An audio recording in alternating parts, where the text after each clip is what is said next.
Hello and welcome to Restoration DIY. It's great to have you here and I hope you enjoy the video. In this episode, I make a vase from a 3D printed feature ring with multicoloured resin and 11 sapele segmented rings. This one turned out to be a great project, so without further ado, let's get into it. So you join me whilst I'm assembling the segmented rings. After cutting 132 segments, I laid out enough for one ring at a time, then added the glue and assembled them into a rough circle. That done, I used a hose clamp to close the joints and clamp it together.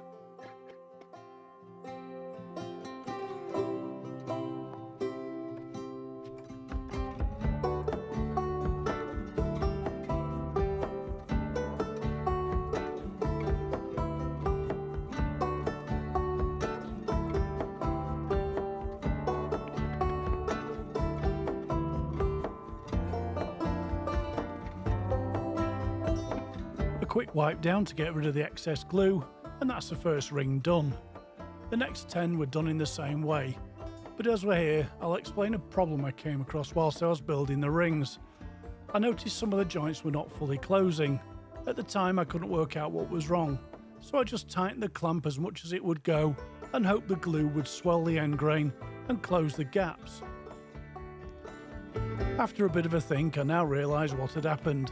The cutting jig I use relies on a wedge template to set the cutting angle on the cutting jig, and whilst adjusting the jig, if this template isn't perfectly perpendicular to the saw blade, then you end up cutting a slightly different angle on each end of the segment. Now when assembling the rings, if you're careful and keep all the segments the same way up as they were cut, then the discrepancy cancels itself out. The way to do this is to mark a heavy pencil line just on one side down the length of the timber prior to cutting it. I didn't mark the timber, so with no way to tell how they were cut, I'm pretty sure I oriented the segments with some facing up and some facing down, which created the gaps. So that's another lesson learned.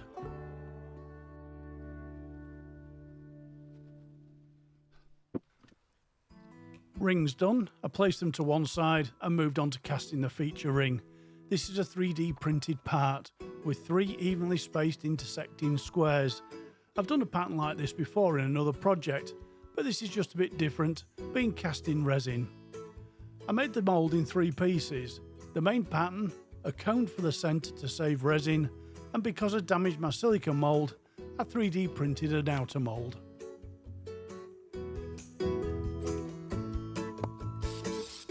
After gluing in the centrepiece and adding the outer mould, it was ready for casting, which brings me on to this episode's sponsor, T-Expert. They make a range of epoxy resin products, and this week I'm using their deep pour epoxy resin. You'll find a link to their website and a 10% discount code in the video description. The deep pour epoxy resin is mixed at a 2:1 ratio, and for this project I mixed 2 batches without any colourant. That would be added in a bit.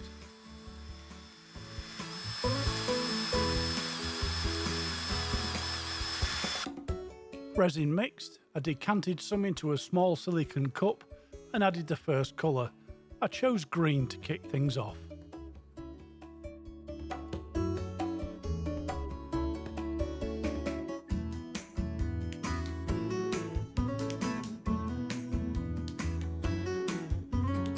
I wanted the feature ring to be multicoloured, so I began filling every other void in the outer pattern.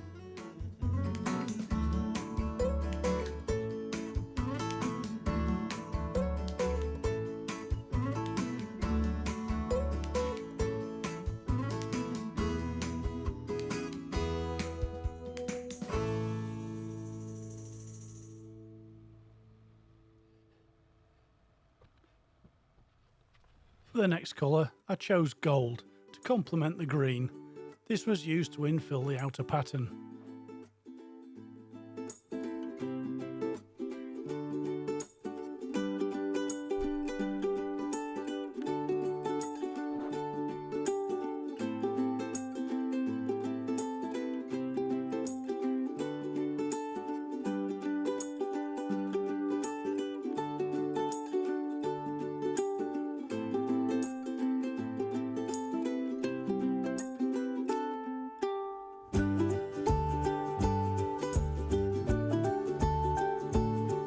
next colour had to go with both the gold and the green. I was going to use red, but that was too harsh, so I dialed it back to a deep rose pink. This was poured into the inner ring voids.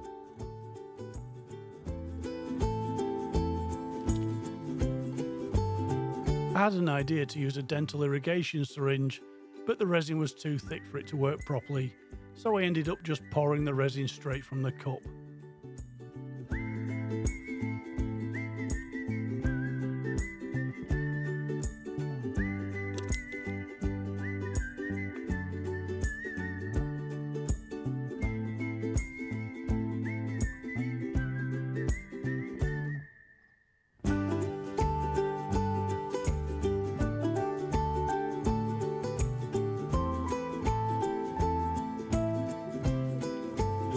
The main inner and outer voids I went for plain white. This wouldn't drown out the other three colours, and I hoped it added a contrast to make the pattern stand out.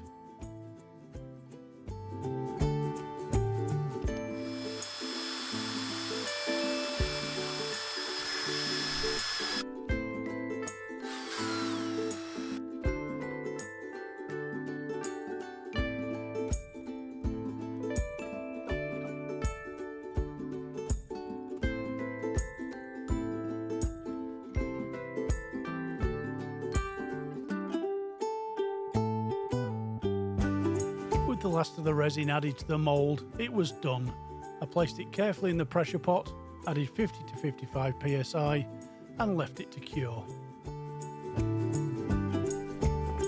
It's a few days later and the segmented rings have set up nicely. The ones I'm working on here are the 9 rings for the lower section.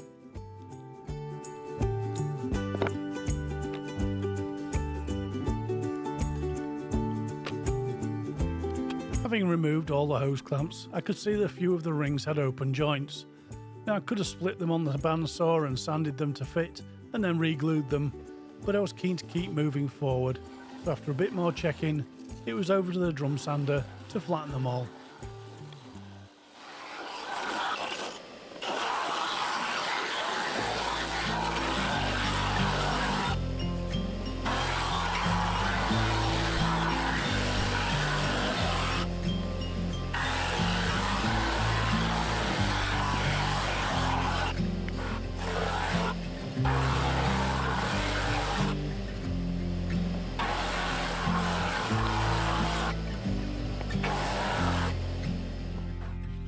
The drum sander does a nice job of cleaning up the rings, perfect for the glue up.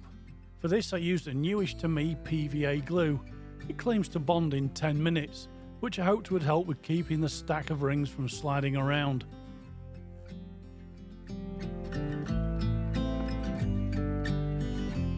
I added a liberal amount of glue, then placed the next ring on top.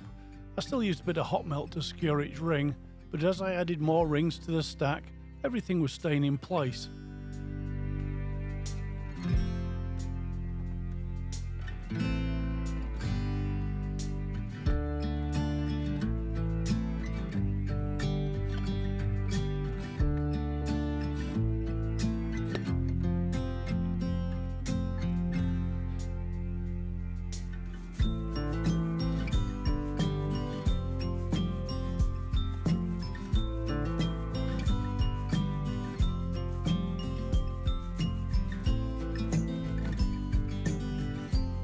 Okay, so I think that's enough gluing, so I'll skip ahead to the next bit.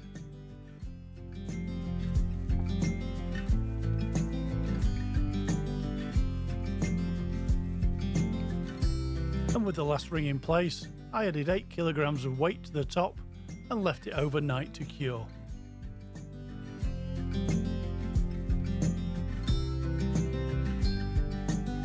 It's the next day and there was one more piece to add.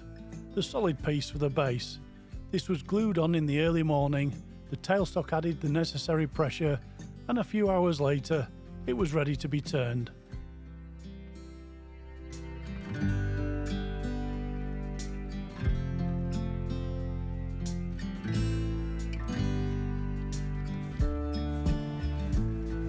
Later in the day, the glue had cured, and I set about turning the outside to shape.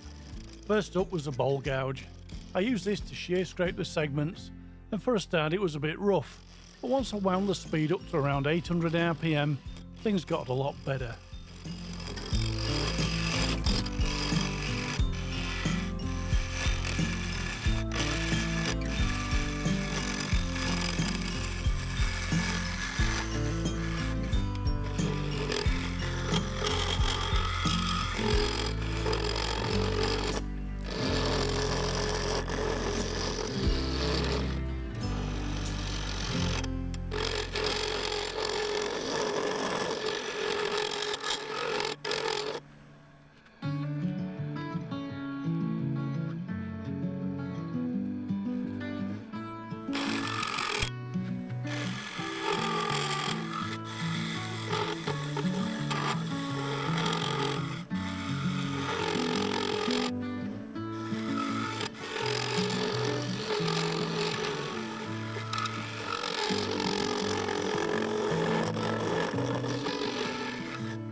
At this point I just needed the outer surface to be roughly to shape, so with that done I moved on to cutting the mortise.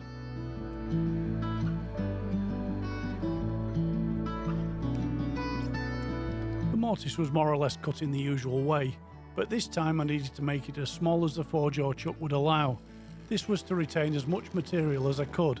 There was going to be a lot of weight swinging on this, so I cut it deep, then the chuck would be able to get a good solid grip.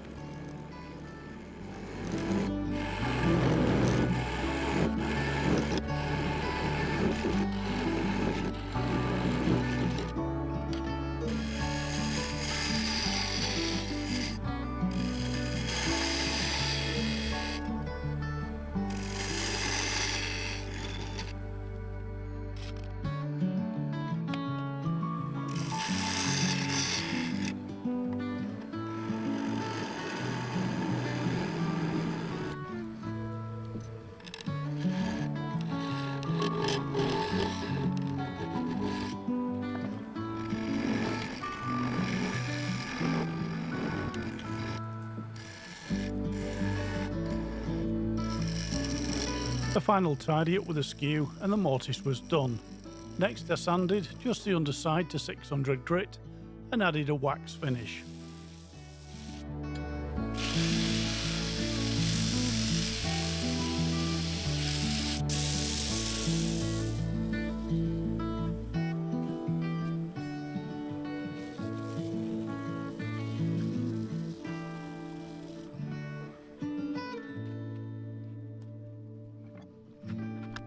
Then I fixed the chuck into the mortise, using the tailstock to centre it.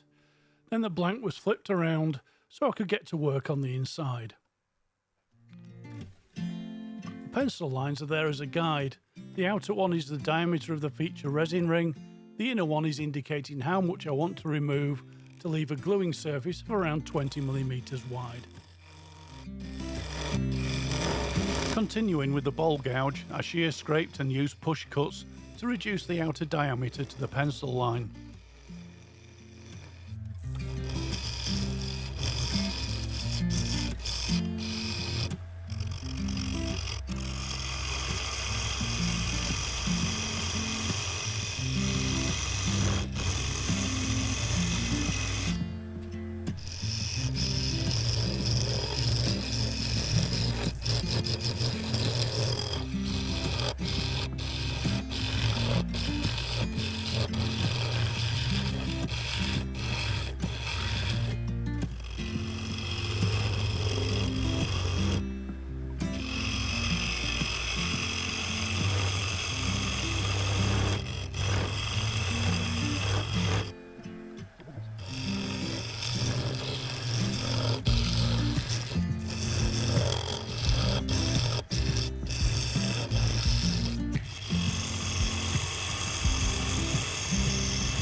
That done, I got on with the hollowing out. I began with a bowl gouge but quickly switched to a freshly sharpened side-cutting bowl scraper. Care had to be taken to control this. It ripped into the sapele segments, and at one point I was convinced it was going to tear the blank off the chuck. So I switched once more to the large bowl scraper, which calmed things down to a more manageable rate.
There were a few tool marks left on the inner surface, so I used the bowl gouge to take a thin cut to smooth things out.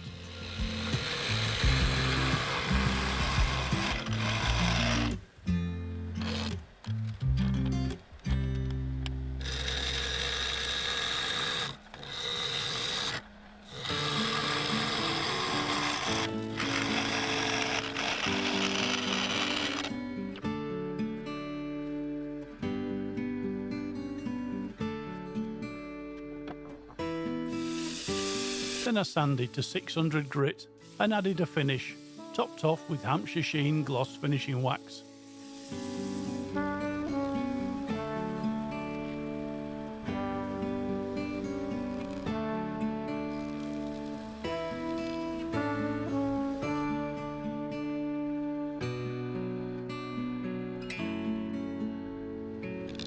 I used the skew to clean the wax off the gluing surface, and this bit was done.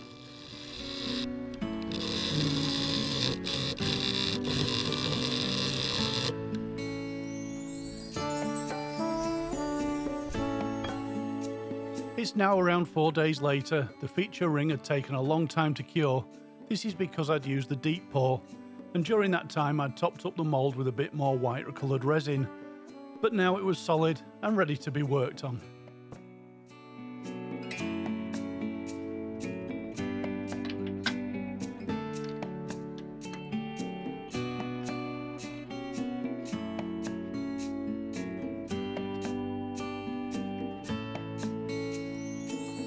With the resin blank firmly fixed in the coal jaws and pinned in place with a tailstock, I removed the outer mould. This is only 0.8mm thick, so it didn't take much to get through to the resin underneath.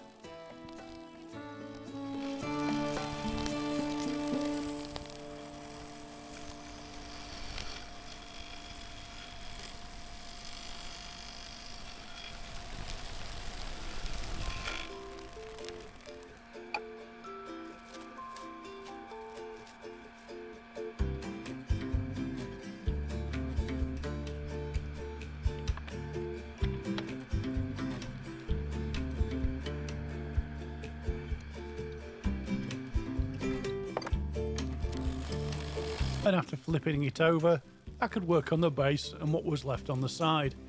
The underside only needed the first layer of the mould removing. The 2mm thick base of the feature mould would be retained to form a border between the segmented lower section and the resin upper piece.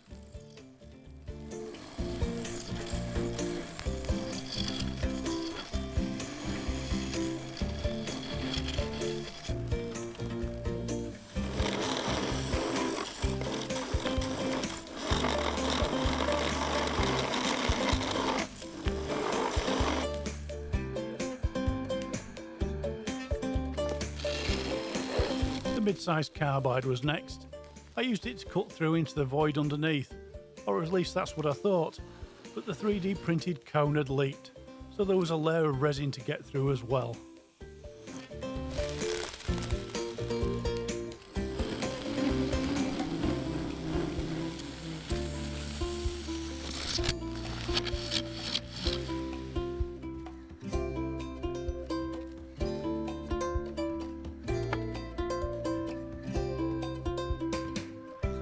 Once I'd broken through, it was just a case of creating a dome and tidying the inner surface. At this stage, I wasn't sure how much I would be removing from the outside, so I erred on the side of caution and left plenty of material to work with later on.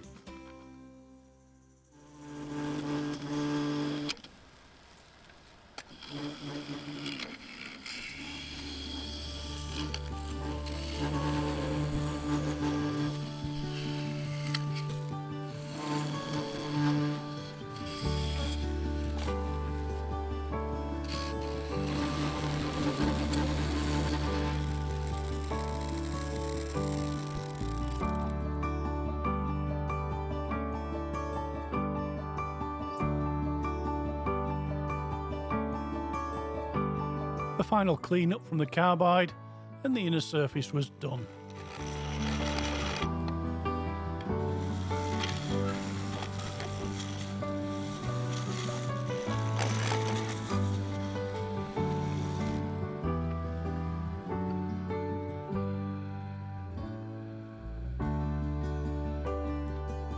I sanded from 80 to 3000 grit and then I polished the inside, which I'll skip over and show the end result.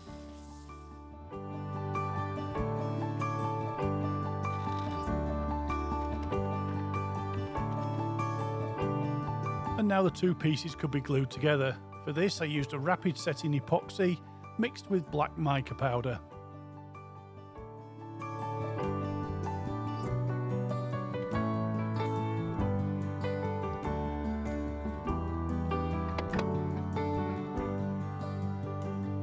The two pieces were lined up and pressure applied from the tailstock.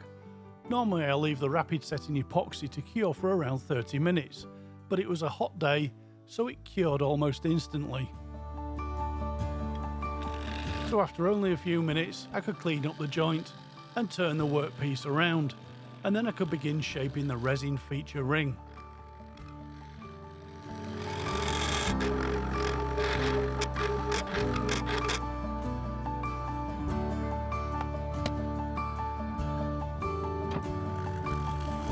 The mid-sized carbide made easy work of rounding the top of the resin. To be honest, the deep pour seemed to be easier to cut than the standard resin I'm used to. It didn't chip or shatter, though I could tell I was close to the limit of grip the chuck had on the base. It was vibrating, so I took it easy, only removing thin layers of material.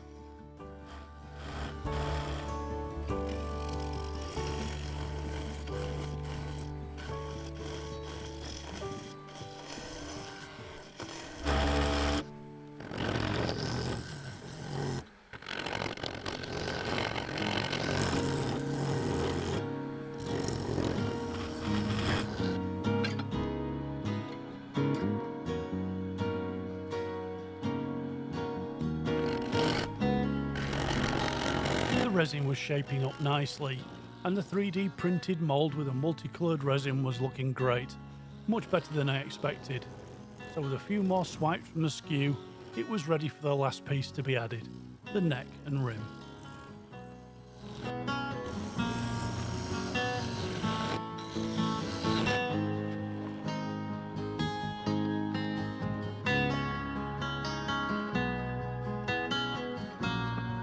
I made this piece off camera. It consists of two segmented rings and a solid top for the rim. This was glued on with more rapid setting epoxy, sandwiching a 3D printed spacer between it and the resin.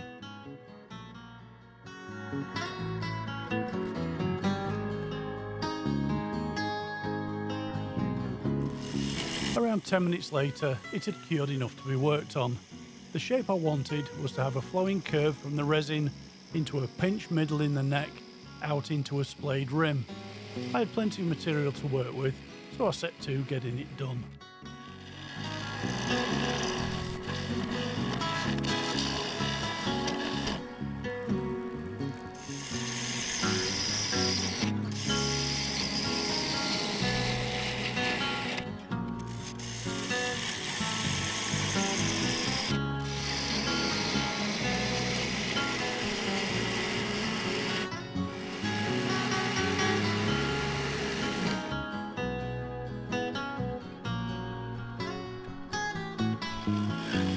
carbide cutter was next. Being very careful, I removed material to form the shape I was looking for.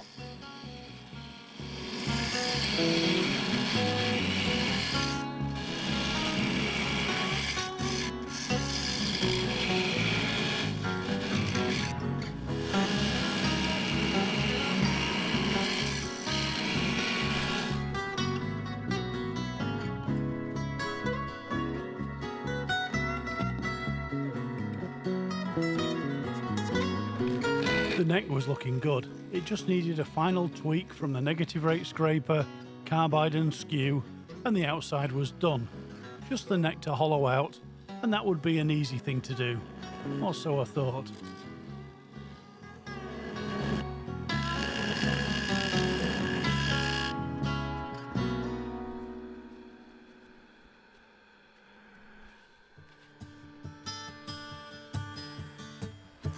To speed things along, I used a 40mm Forstner bit to drill out the core of the segmented neck, which it did with no issues. Then I set about forming the mouth down into the vase. For this I used a number of tools, switching around, trying to find the best one.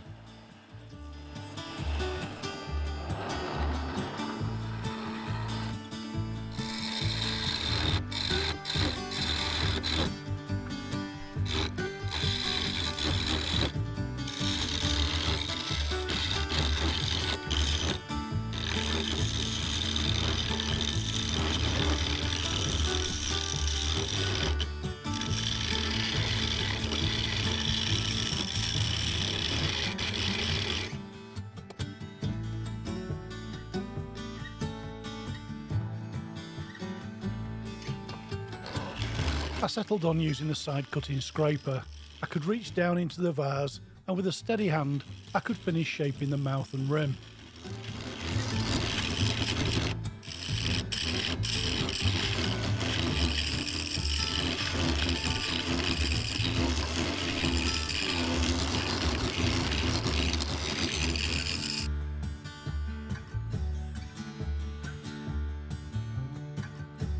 Just the last bit to do.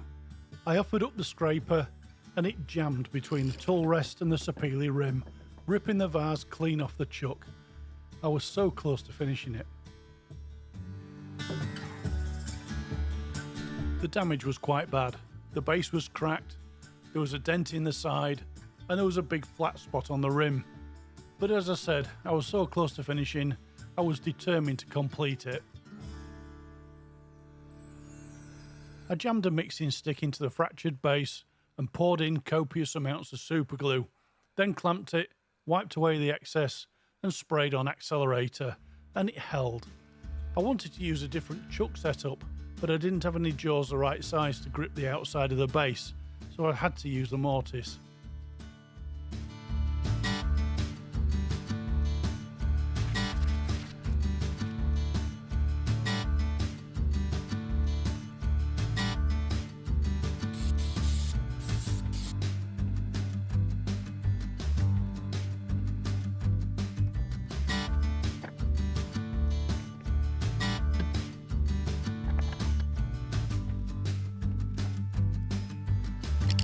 Being very careful, I finished the mouth of the vase. To be honest, I didn't trust the base to hold together, so I got the surface as smooth as I could with a carbide and skew and finished it off with 80 grit sandpaper on a stiff foam backing.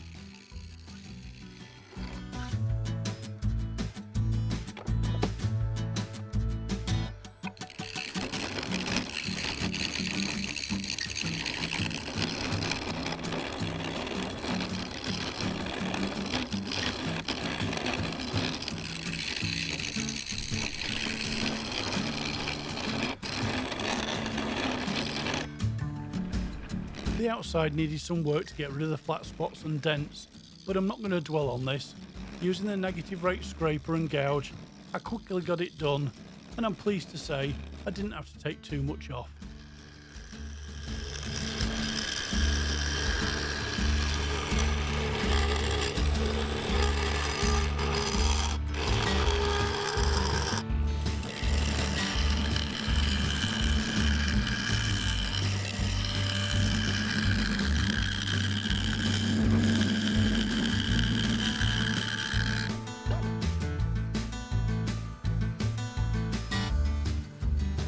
And that was it, successfully recovered. I lost a bit of shape to the rim, but other than that, I was happy. The open joints needed a bit of a repair. For that, I used sawdust rubbed into the void, then superglue to fix it in place.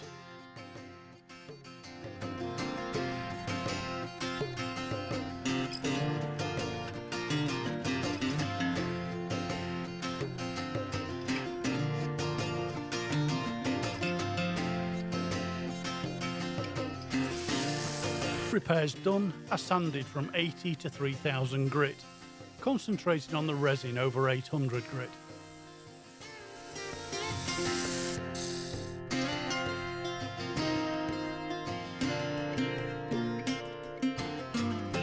Then I cleaned down with denatured alcohol.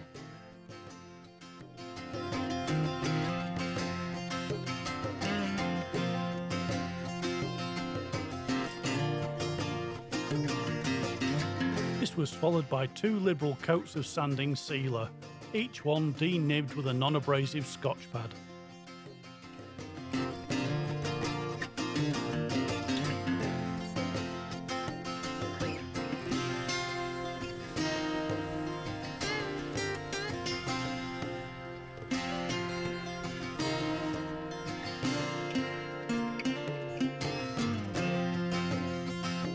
Next up, Yorkshire grit. A single application, thoroughly cleaned away till no more residue is picking up on the paper towel.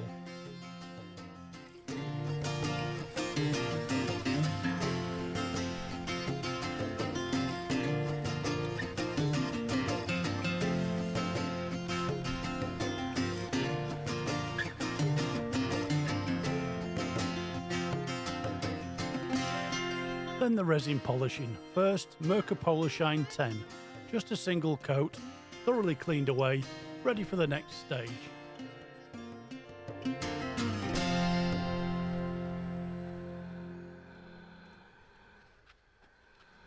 Shine 5, another single coat, polished off to leave a deep shine.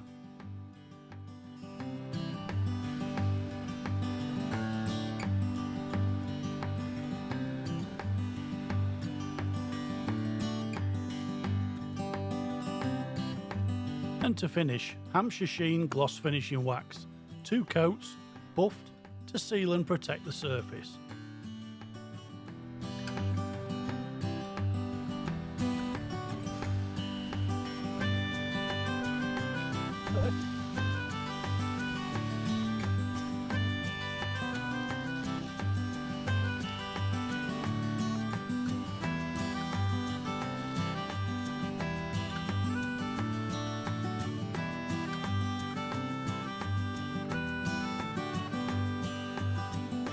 That's it, another project finished, and I'm really pleased with this one, and I hope you like it too.